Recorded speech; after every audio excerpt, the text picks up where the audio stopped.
So with that, let's get started.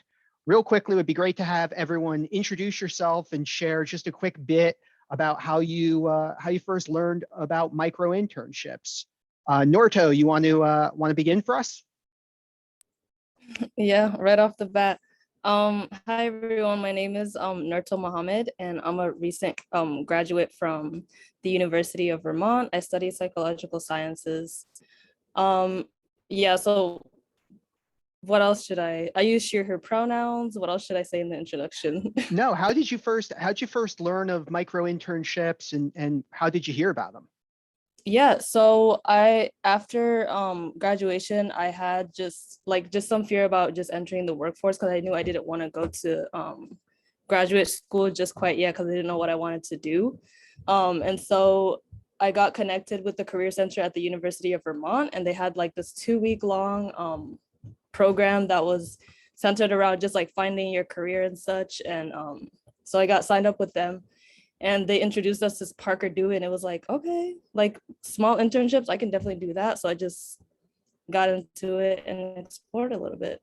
So that's what brought me here today. No, that's great. And that's it's great because it's a theme I think will come up a lot during today's conversation, the desire to explore careers, whether it's right after you graduate or even throughout your academic journey. So again, great to connect and looking forward to talking more about it. Annie, how about you? Tell us a little bit about yourself and again, how you first discovered micro-internships. Absolutely. So I'm Annie Earnshaw. I'm from the great state of North Carolina. I graduated from Elon University in the spring. So I'm a recent grad on the job market. And I first came to Parker Dewey through my university's career center. Up until about December of 2020, was on the grad school track. I'm a writer. I graduated with a degree in English, and writing is always where I've seen my life going. And a couple days before the applications were due, I realized I just didn't want to do them. I didn't want to put in the work. There was something that wasn't quite right about it. And I realized if I don't want to do the applications, I probably don't want to go to grad school right now.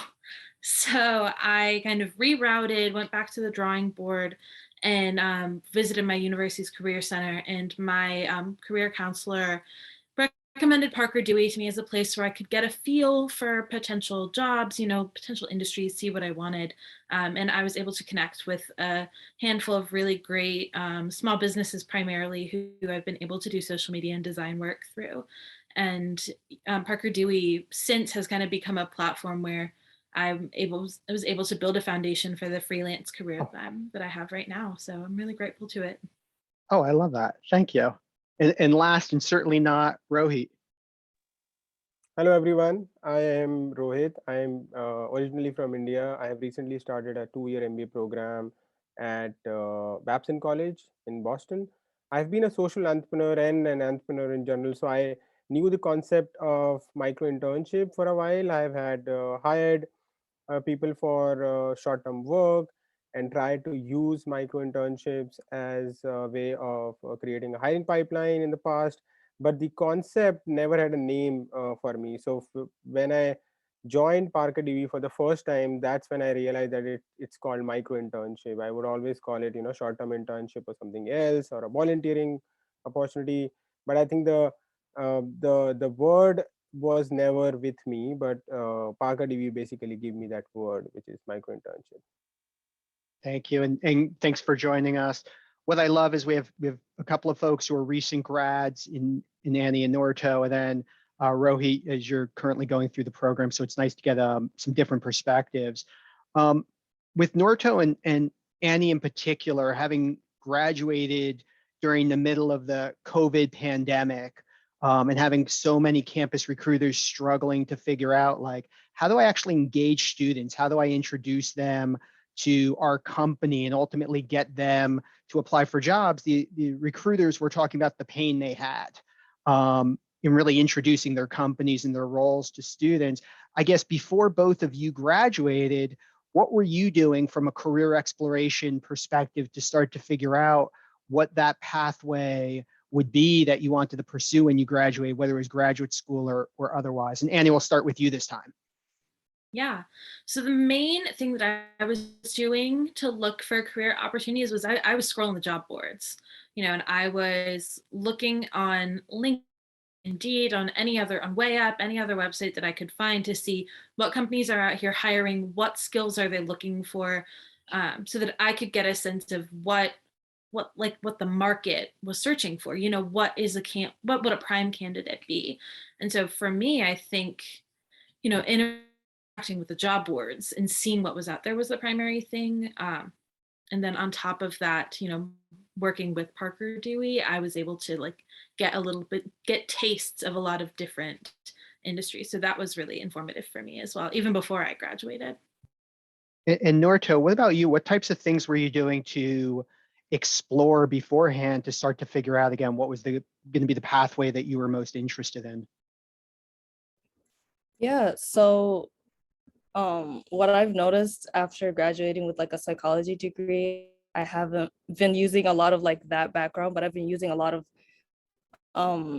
utilizing a lot of the other skills that I've gained. But before graduating, I was like, okay, I definitely want to go into the mental health realm. So I wanted to get into doing research. I wanted to build my resume. I wanted to get like a job that would like look good for like a clinical psychology graduate degree, master's program. That's what I was looking at for actually in the future for like the next 2 years or so. But like I said, the UVM Career Center was just like a phenomenal connection, getting us connected to Parker Dewey. They're like, this is a new site. It would definitely fit into what you were looking for. And for me, I wanted to kind of explore different jobs, and I didn't know specifically what I wanted to go for quite yet.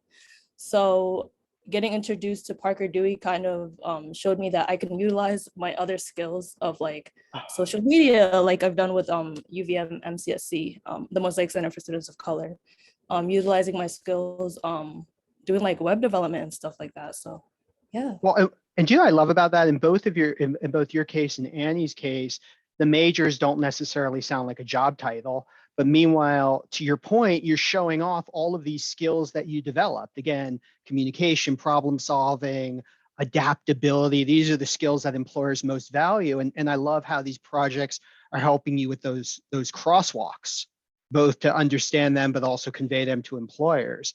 Rohit, your situation is a little different because you're pursuing a graduate degree in business, and you've been through the recruiting process before when you were an undergrad. What types of things have you been seeing this year that companies are doing to sort of engage you, and how they compare to the past, and what's working and what's not? Right. So I think I would like to draw from my experience of undergraduate. So even when I started my undergraduate 4-year engineering degree, I started with a notion that I will go into automation, and immediately started looking at things in automation, trying to do small projects, talking to potential employers. But soon enough, my focus moved from automation to research and development, and I started working on my own research project. Eventually, I explored product design because I wanted to productize the research findings, and later on, because I was interested in business, I started small ventures and found my calling in entrepreneurship. In the last 10 years, I've started and exited small companies. But what I really like about this exploration process is that, especially when you don't have a very specific idea where you want to go after graduation or even postgraduate program, I think it's always good to keep trying things. And you have to try more, try often, and try fast, because you don't have a lot of time, right? So you need something, maybe a small project or a small venture, where you can test yourself and see whether or not you fit in that role. And similar thing is happening right now, even in the graduate program, in the MBA program. We have consulting experience with employers where we work with them for short term, 1 month, 2 months, 3 months. And we also are working on a sort of a challenge where we come up with a startup idea to work with PNG. So all of these things I see That's are great. extremely important, because there are like thousands of career options and ways and direction that you can go in. Uh, and it's hard to choose. So it's the best thing is to keep trying multiple things and see where you fit and keep going in that direction. So exploration process is something that I really value. Well, and I want to talk more about that. And again, Annie, we'll start with you this time. You've graduated. You've graduated, and you talked about graduating and starting to realize that maybe pursuing grad school wasn't the right fit, which is a great realization, certainly before you start grad school. What were you doing freshman, sophomore, junior year to start to do that exploration? And did you feel like there were enough opportunities for that beforehand? Yeah, that's a great question. I think primarily what I was doing early on, and if I'm being frank, I wasn't doing a lot of exploring. I think that's something that I wish I'd gotten into a little bit earlier because I was very set in what I thought I wanted to do. I ended up, adding a major, dropping a major. So I moved things around a little bit, but as any undergrad does, but I So you're supposed to definitely, do is, yeah, I mean, you're supposed to figure it out. absolutely.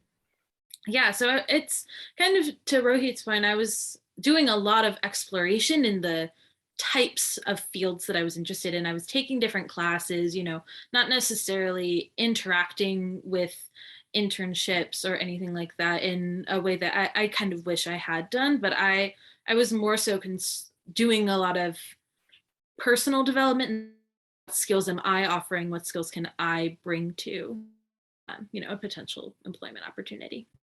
No, and again, that's great and it's vital. I mean, Rohit, when you and again, just comparing a little bit to when you were an undergrad, there's just so much discussion around how virtual recruiting, whether it's virtual career fairs or virtual info sessions, should be able to provide more opportunities for that exploration earlier in one's academic career.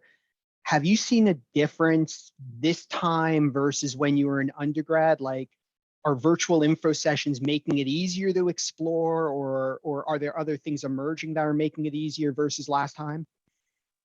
Yeah, it's hard to say. It could be specific to a certain sector, but it's a huge difference from when I was in undergraduate and now, because earlier I would just, show up at an office or just knock a door and then meet in person. And that completely changed in COVID.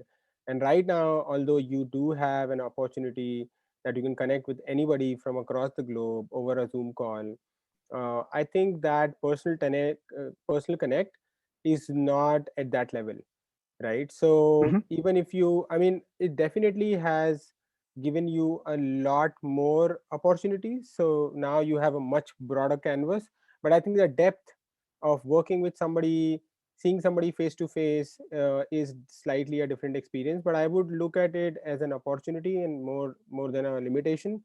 So I think Mm-hmm. this is a great time where you can explore more in less time, and basically cover larger ground.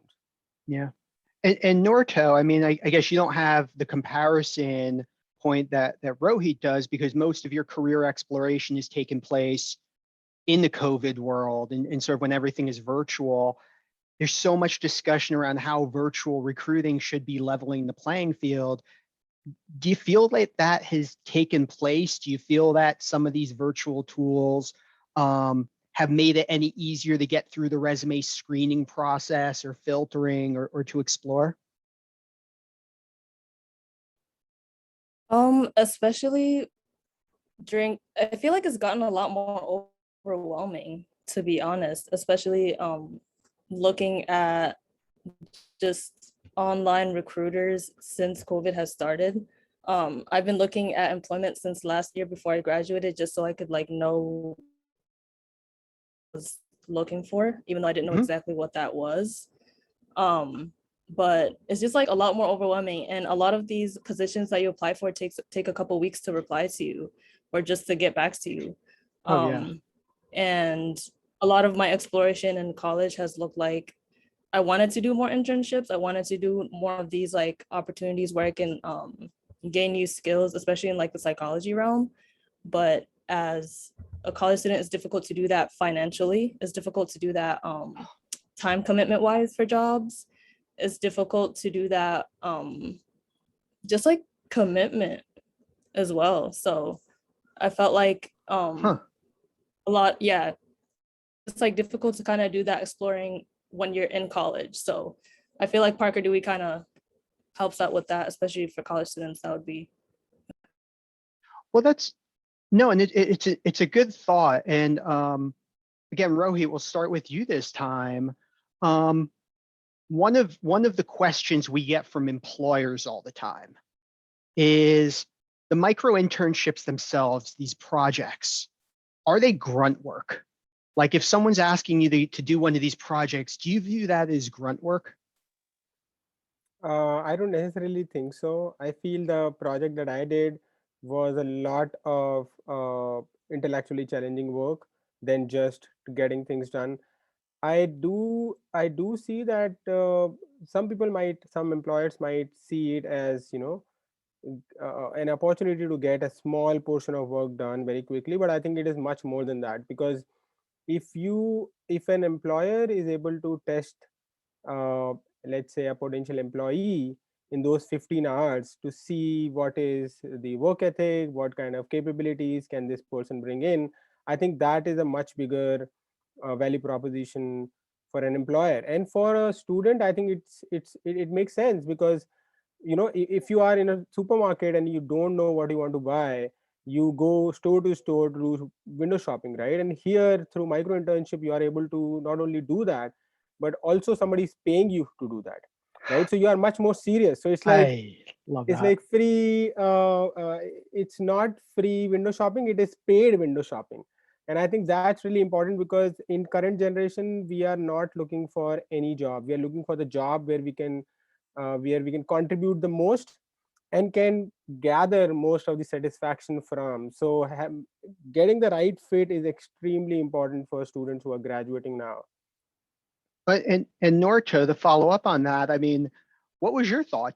I know you worked on some projects, like were they grunt work? Were they interesting? And what were your thoughts? Because again, employers want to make sure they're giving good work to students and doing things that are fair. I mean, did you view the projects as, again, grunt work, or did you view them as fair?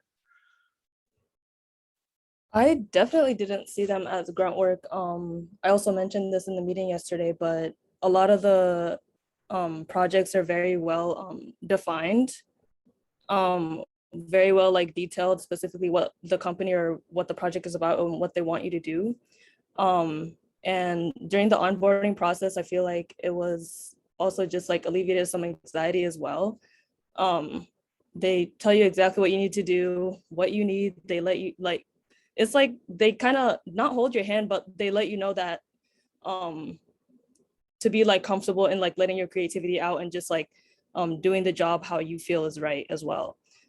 So I definitely did not see it as grunt work, but also like it was a challenge as well, because it's like, oh, this is a different platform.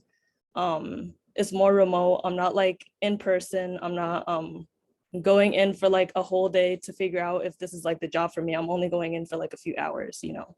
So yeah, the paid. Well, I want to. Oh, go ahead. Sorry. No, continue. Sorry, I didn't mean to cut you off. Oh no, I was just agreeing with Rohit saying the paid window shopping. Well, and I want to follow up on that with you. I want to get back to the, is it enough time? Because that's the next question. But before we get to that, you made a comment when you were talking earlier about sort of the opportunity to do projects and other things that you're not getting paid for. And we actually did a whole article on this. A couple of students called it like unpaid internships in disguise. I mean, do you think that the pay, the fact that companies are paying you to actually work on these projects is important? I think it's really important, just because these are projects that the company needs done and that the company or just like the employer needs help in at that moment. And just allowing somebody just for like a day and for a couple hours to kind of like put in that work for you and kind of help your business kind of push along in like a quicker pace, and also, yeah, and collaborate. And Annie, I know you said you've been building your own freelance business also. So in addition to the work you've been doing, when you think about the types of projects you've done, the micro internships through the platform, I mean, are they comparable to the types of things you were doing in your own freelance work? when we think about or ask the question about grunt work? Yeah, I think they're definitely comparable, especially because Parker Dewey caters to micro-internships. It's a shorter amount of time. I think the tasks that you're going to be completing are really clearly defined. On the website, rather than saying they're looking for a self-starter and a communicator, they're going to tell you exactly what the scope of the job that okay, you might say, we need someone who's a self-starter and a communicator, but here are the tasks where you're going to be applying those skills. And so I think because there's so much clarity, that at least for me as a career launcher, as a person on this platform, that's really attractive, that I have that transparency going in, knowing that in this 15-hour project, I'm going to be creating 20 social media posts and new websites for the graphic. It does, I think, and I think your intention has a lot to do with it as well. If you are just looking for someone to do a good job on this, then yeah, it might feel more like grunt work. But in most, if not all of the experiences I've had through Parker Dewey, the person that I'm working with is not just looking for someone to get the job done, but they're looking for a collaborator and looking for someone who can bring a level of expertise and fresh eyes to the project that they might not have. So I would say it's definitely comparable to freelance work. And in fact, a lot of the clients that I have now, are repeat clients that I originally worked with through Parker Dewey. So it's definitely been a really kind of been the basis of my freelance work. I don't think I would have gotten into freelance if I hadn't gone through Parker Dewey. Well, and you're bringing up, first of all, I love hearing that it transitions, because that was, again, one of the other questions is how often do these micro internships lead to something else, whether it's a direct freelance or full-time role. And I want to dig into that, but both you and Noorto hit on something tied to a question that comes up all the time. Is a 10-hour project really enough? Is that enough? Like, how much are you really going to learn about an organization, or how much is an organization really going to learn about you in 10 or 15 or 20-hour projects, especially to Noorto's earlier point, if you're remote? And again, Annie, why don't we start with you on this? Absolutely. So I definitely think it was enough. People tend to be pretty good judges of character. We're better judges than we give ourselves credit for. And I think that, yeah, because think in 10 hours, maybe going to spend 7 to 8 of that working on the project, but you're going to have emails every couple of days. You're going to have a couple meetings. You can learn a lot about a person in an hour, and you might not know everything. Of course, you could know someone for 1,000 hours and you would never know everything about them. But I definitely feel like it's enough to get a sense for working styles, get a sense for priorities, and also for how you collaborate together. Because if 10 hours is enough, that there's a beginning, middle, and end to that, so you can kind of see the transformation of the project and your relationship over that time. No, that's helpful. I mean, Noorto, what are your thoughts about it? Is even a 10 or 15-hour project long enough for you to get something out of it? And what types of things have you gotten out of it? So I definitely agree. It's definitely enough time to just dipping your foot in, and just working on that project can give you so much insight to what that employer is like.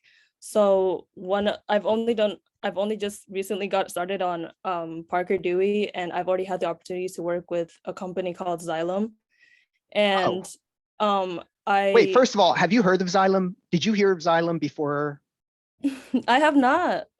I have not, but I hopped on there and I was like, oh, this is an interesting project that I'm able to do and I have the skills for. And I researched the company just to learn a little bit. And I was like, okay, this is interesting. I was a little intimidated, but at the same time, I just still applied because the new site, there weren't many projects. That's just kind of how I got connected with them. But yeah, so as I was saying, I feel like 10 and 15 hours is definitely enough time to get to know them. Because once they accept you for the project, you kind of get a feel for their onboarding process. You kind of get a feel for their screening. You kind of get a feel for what they're looking for and what the goal is. You get communicate back and forth about what the project is with like the employer as well and with that employer. And just like definitely think it's enough time, yeah, to figure it out.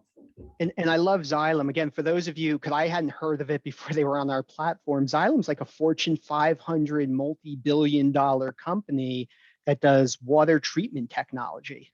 It was like one of those companies I never heard of before. So again, I'm happy you brought them up. Rohit, what about you? I mean, again, having come from a professional environment before returning to business school, I mean, I'll ask you from both perspectives. First, as a student, is 10 or 15 hours enough? But also, if you put on your hat from your prior life, is that enough time to get to know a college student? Right. I think it depends on how you scope the project. If you have a clear outcome for the project, then it's definitely more than enough. Because think about it, when you work in your day job and you have these tasks, you have these things that you have to finish, right, every day. None of them, very few of them are more than 15 hours, right?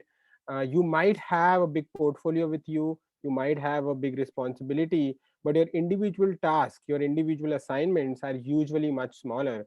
And I think it gives you the ability to see how, from a employer's perspective, how a student can deliver a well-defined task within that time period. But it also tells you about the work ethic of the student. It tells you about the efficiency. You can always go back and get feedback, give feedback, and see, okay, how the student is taking feedback and what they learned in the process. So all of that, if you make, it's basically what you make out of it. If you basically define the project well, if you follow up with feedback and try and learn from what the student did, how they did, what approach they took, and what they learned, it's definitely enough. And so I think from students perspective as well, it is 10 to 15 hours are enough to understand what kind of work I'll be doing, or what kind of people, or what kind of work environment I'll have. And it definitely gives you 15 hours is enough to give you a glimpse of what kind of work you'll be doing in a full-time job. And it is definitely much better than a 30-minute interview where you get no idea about what you'll be working on. Most of it is about what you have done so far, what skills you have. But to really match it with the job that you are getting potentially getting hired for, I think it's 15 hours is definitely 1,000 times better than that half an hour interview, or maybe several half an hour interviews. Oh yeah. Well, and the other thing we hear a lot is sort of those 15-hour projects, or even 10 or 5-hour projects. It's a great way to learn about a company compared to the info session. That it's one thing to sit here and have a panel telling you about what it's like to work there. It's another thing to actually work on the project. Which brings us, everyone was sort of saying something that brings up the next myth, which is like, we already have an internship program. Do we need micro-internships, or this myth that students will view micro-internships as inferior to summer internships or co-ops or other things? One of the students we talked to years ago equated it to dating, where they said, think about the micro-internship like going on a date. The summer internship or co-op is like getting engaged. The full-time job is like getting married. But I'd really like your take on that, especially, again, given some of the comments that came up before. I mean, Annie, with your work on the micro-internships, did you feel like it was a replacement for the summer internship or co-op or other things? And what were some of the, like, what did you think? Yeah, I think that's a great question. For me, because I didn't do summer internships, because I thought I was going to grad school, so I didn't see the need in a way. But to me, I saw micro internships as a great opportunity to still get some experience, even though I'd applied to a couple programs and nothing had panned out. But with Parker Dewey and the micro internships, I was able to just have a little taste of it, so that I could have a couple things on my resume. It definitely, I don't necessarily see the micro internships as like a mini version of the summer internship, because I do think that they bring different strengths, and they have different challenges, of course. But I think they serve different purposes in a way. You know, the summer internship is so to express, I see, like, to extreme interest in, I want to work here, or I want to gain this experience. This is something that I want and want to continue pursuing. But I see micro internships more, like you said, as dating. You know, maybe you're not 100% certain of what field you want to go into, what you want your ideal responsibilities to be. So they definitely serve a more exploratory purpose while still being a great resume builder and Yeah, building your network, building your connections as well. well, that's an important point. Also, the relationships, we should definitely get to that. And by the way, it was not my metaphor dating. It was a college student. At first, I was a little like, yeah, I don't know, but it was actually a pretty good metaphor. Noorto, I mean, what are your thoughts about it? Did you view this as a replacement for the summer internship or co-op? I definitely didn't see it as like a replacement, honestly. I was because I had like a job while I had that micro internship, so I could also have like a different internship while I did that project on the side. So I felt like it didn't really get in the way of like other opportunities that I could have done as well, just because it's remote. And it's super easy to do, especially if you have like the experience based on the projects. But yeah, I was just gonna piggyback off of what y'all were saying about just with applying for like the projects. There's it mainly focuses on like your skills and experiences, but other than like your background and how many years and certificates that you have. And I just thought that was like really, really unique, because especially nowadays they look for experiences and skills on your resume. So I felt like that was just a great way to like build that and incorporate that into like my resume and my cover letter as well. Well, and that comes, I mean, that's part of what we try to do is level the playing field. That through those short questions, again, let's be able to get to know students based upon who they actually are and how they would approach the project and the skills, as opposed to what their GPA is or where they went to school or who their family is. So I appreciate you bringing that up. Rohit, what about you? Like, again, if you think back to not just your career exploration, but your prior life, like, would you view this as a replacement for the summer internship? Yeah, I don't think it's a replacement either as a student or as an employer. But it comes down to what you are expecting out of it. So my experience of longer internship, 3-month internship, 4-month, 6-month internship has been that you spend about the first 15 days, 30 days, moving there, getting pace of things, absorbing information, which is good, but it's not as fast paced.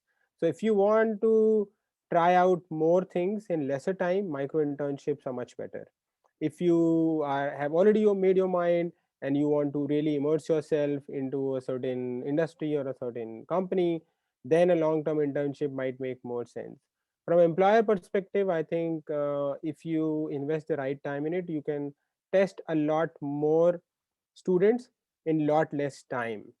And especially when you know what Hmm. kind of work you want to get done, what kind of so overall, I think micro internships are much more fun for me, and they are probably built for an environment of 20th century where you move faster. The long-term internship, in my experience of doing internship and hiring interns, has always been a little slow. My expectations would always be lesser. So I think, Hmm. yeah, it depends on what you wanted, but definitely I see that moving forward, micro internship give you more in less time. So I guess people would want to do that and move forward quicker, right? If you don't Yeah. like it, you can move ahead and do another one.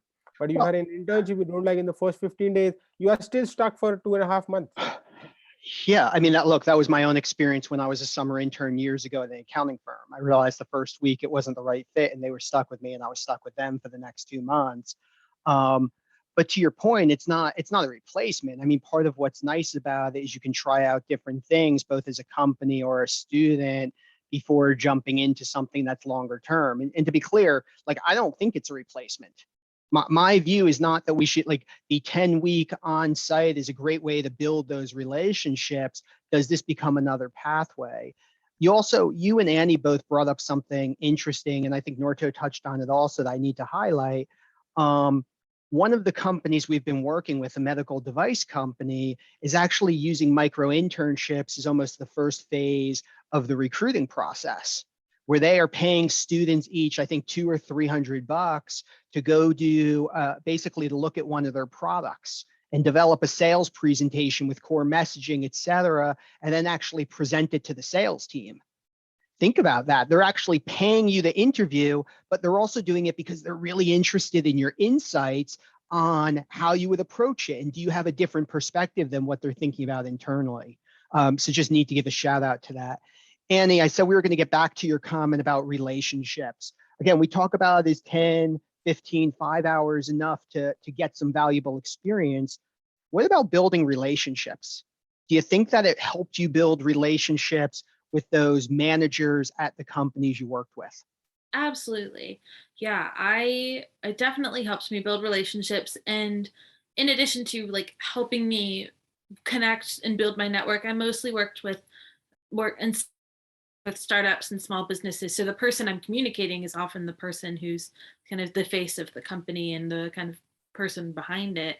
But it taught me a lot about how to build relationships. So I got to get work experience, get paid for my labor, and, you know, build my network while learning how to have those relationships. It definitely helped me kind of hone skills, learn how many times I needed to be emailing, and I apologize if my internet is unstable. If I'm being patchy, please let me know if you need me to repeat anything. But No, it you're really has helped me build those relationships in even that short amount of time. So what type, and again, you started to mention how frequency of emails. Were there any other sort of lessons learned on professionalism or professional relationship development that came? Definitely. I learned the importance of making sure that you're setting clear expectations.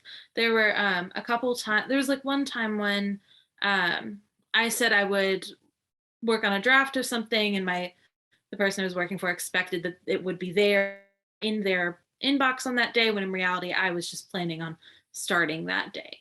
So I've learned the importance of like being really clear, of saying, here's going to be my process, here's what I'm working on, here's what you will see and when you will see it. And then also, sticking to those boundaries and sticking to those kind of guidelines that you've set out, but also the important communication. We're at the end of the day, we're all human beings, things happen. And, if something changes and you're not going to be able to get something in on this day, just be honest, because I think in most of, if not all of my relationships with Parker managers that I've gotten through this platform, they understand where we're at in our we're at the beginning of our professional lives. So they're not expecting perfection, but they're expecting authenticity and hard work and effort. And as long as, when I've done my best to provide those things, I've seen really, really positive results and a lot of growth on my part. Well, first of all, I love that, because again, the individuals on the platform, on the company side, to your point, they want to see you be successful, and they understand your college students. When we talk about not expecting perfection, again, they understand your college students, but they're also expecting to get work that's not riddled with typos. It's that fine line. By the way, you have a great pro tip in here. I need to highlight a story from my colleague, Michelle. When you were talking about communication, she talked about an experience she had with a micro intern who was working on something for her, and it was due on Friday. And she hadn't heard, like, since the kickoff, she hadn't heard anything. And she checked in on Thursday and said, "Where is it?" And the student said, "Oh, it's almost done. I was actually going to send it to you tonight." And Michelle got it, and it was great, and it was wonderful. And Michelle left feedback saying, "Amazing job, but next time you might want to check in with the employer along the way, with the company, just to give them an update." And the student had this great response. Her response was, first of all, "Thank you so much. This is so helpful." She said, "In college, my professors don't want me to check in. They said the term paper is due on XYZ date, and I'm going to hand it in." And it's, again, one of those great opportunities to have a real lesson learned before you enter the real world. So again, just a pro tip for the other students on here.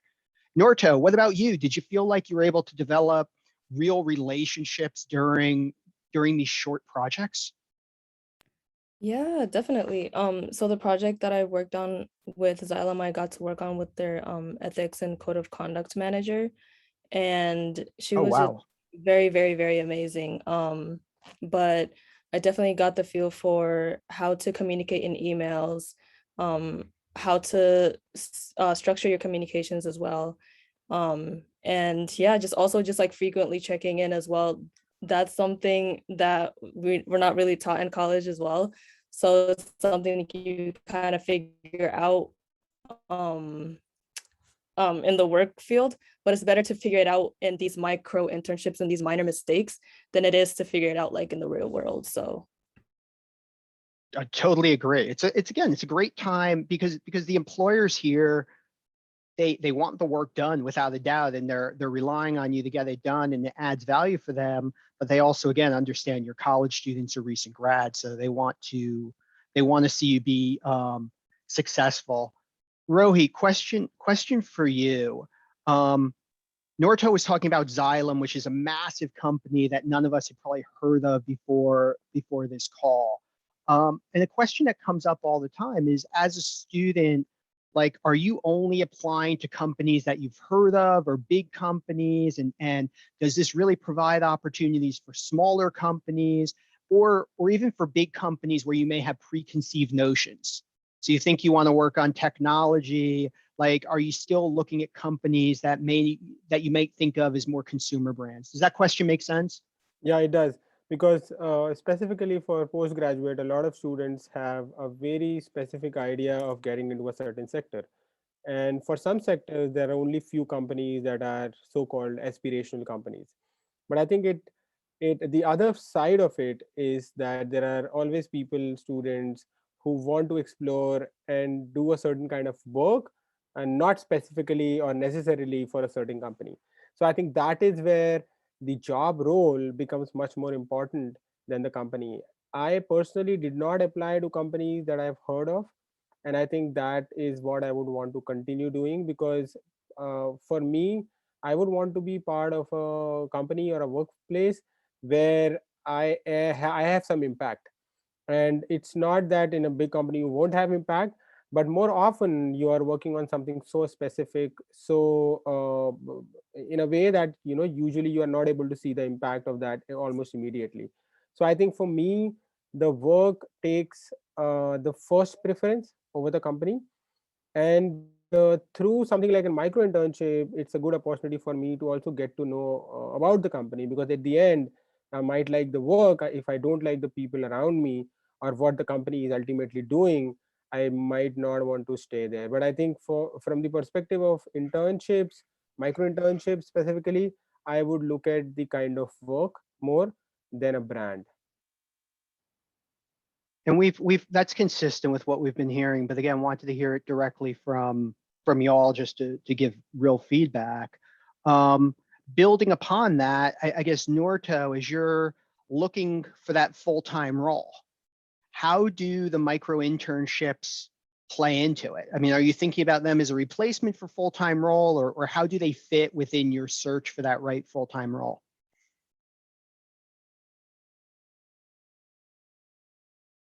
Did we lose you? Annie will ask you. Oh, here yeah, she comes. so at the moment I am like in search of a full-time. Hold on. Now you're Can you hear back. me? We can hear you now, like a Verizon commercial. Perfect. Can you repeat the question? You kind of cut out just a little bit as well, so I want to Oh make sure yeah, I caught that. sorry. You would think they would have the internet working by now after 2 years of COVID. I was asking, how, as you're looking for that full-time role, how do these micro internships Yeah. play into your search, and have they changed? And as you're getting into interviews and those conversations, how do they fit in? Yeah, so as I'm like looking for full-time roles, and also figuring out my next location, as in like living location, is a lot difficult to kind of get a job and stick to it long term, just because I'm transitioning.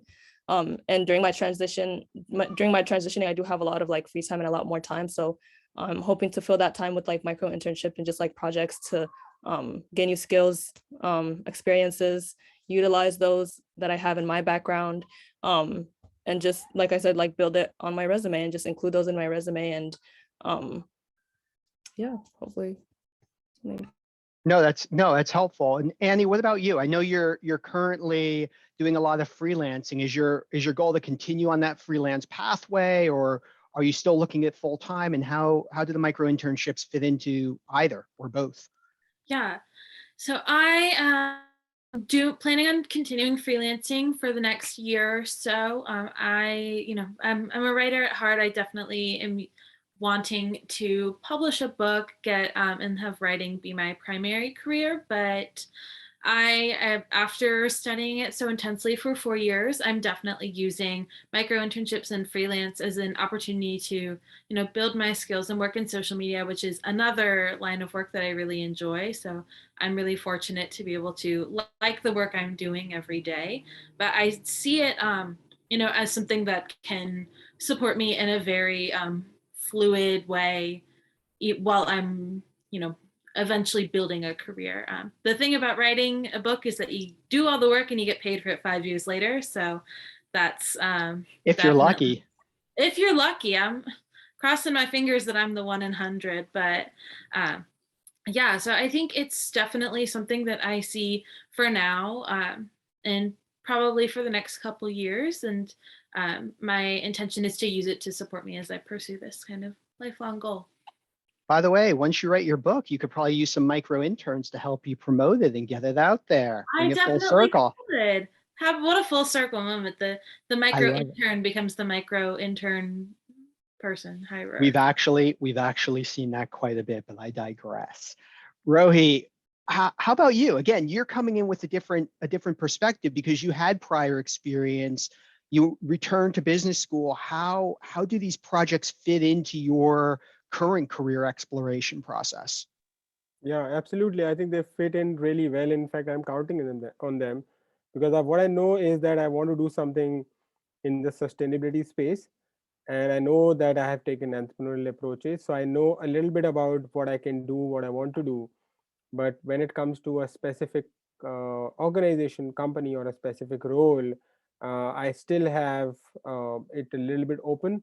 So I'm really counting on internship and specifically micro internships to get opportunity and get exposed to few of these roles so I can eventually narrow down and say, okay, this is what I really want to do. Because I don't want to commit to a long-term job and then figure out, like you said, after a month that, I don't want it. And then go back to job search again, because that's going to be much more painful than Oh doing yeah. 5 internships over the weekends, do small work, build relationships, and figure out, okay, where am I fitting here?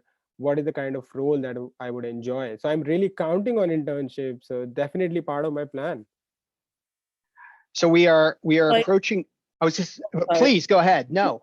And just to like build on Rohit, I'm like on the same boat. Just having the opportunity of like one of these projects becoming full time is also just like, having that option being out there is amazing too, and encourages students and also myself to just apply for more projects as well, especially as a recent. No, and that's so important. We see a ton of that. So as we're hitting, we have about 2 minutes left. And again, Noorto, we'll start with you. Any final thoughts you would want to share with sort of the listeners here, which are a mix of, again, other students and recent grads, colleges, and employers? What final thoughts do you have, Noorto? I would definitely say we have a lot more skills and creativity than we give ourselves, and just to kind of take that career risk, if that makes sense, and just like get in there, just get that experience, learn new skills, even if it's something that you're like, oh, I was kind of interested but I'm not sure, like get in there, like experience it, just dip your foot, and it's never going to hurt, and it might be something that you're passionate about and that you fall in love with. So it's never a bad choice just to try. And for employers, it's just have just putting your projects and just like the apply is just like an amazing experience for them, because you're making their lives just a little bit easier, as in like helping them build that connection and that network, but also helping your business and your business as well. I couldn't have said that any better myself. Thank you. Annie, what parting thoughts do you have for the folks on the call? Well, I wanted to say thank you to my other panelists. It's been wonderful getting to know you, first of all, and to you, Jeff and Michelle, for hosting us and asking us to be part of this. But something that has, in my short career, personal career, and as I'm at the beginning of my journey, I think trusting my gut has never steered me wrong. I think we know more than we think we know, and when you know something, you really know it. And my mom likes to say this a lot. She's like, if it's not a hell yes, then it's a no. So trust your gut. And because you know what the right choice is, and wherever that means, whatever that applies to in your life. So. I love that. Rohit, last but certainly not least. Thank you. First of all, thank you so much for having me. It was really a fun experience. What I would say is that if you are looking at internships and specifically micro-internships as a way of getting some work done on per hour basis, or earn some money on per hour basis, you are definitely missing a lot. You have to look beyond. As a student, you have to look at it as an exploration process, as a learning opportunity, as an opportunity to build relationships, no organization. And also employers, I think employers should also look at that as beyond just getting some work done, because it can potentially get you your next star employee. And hiring is difficult, it's very difficult. And if you are able to judge and evaluate candidates without having them full time, nothing better than that. So look beyond just paid work, or look beyond just per hour work, and that would be my parting advice. Well, thank you so much. I mean, to the three of you, you were amazing. I'm so happy I had a chance to get to know all three of you a bit during this. You guys are amazing. Thanks for everyone who joined us. Thanks for all of the companies and organizations that provide the opportunities, not just to the three career launchers on the panel, but to the thousands and thousands we've worked with. We really appreciate you, and I know the students and learners do as well. And with that, this concludes the webinar. If people have any other questions, comments, thoughts, please reach out to us. We're happy to answer whatever we can. And again, thank you again so much, Noorto, Annie, and Rohit. Really, really appreciate this. Thank you, everyone. Have a wonderful. Thanks, y'all. Have a great evening. Bye. And if it's not a hell yes, it's a no. Amen. You got Take it. care. Thanks, y'all.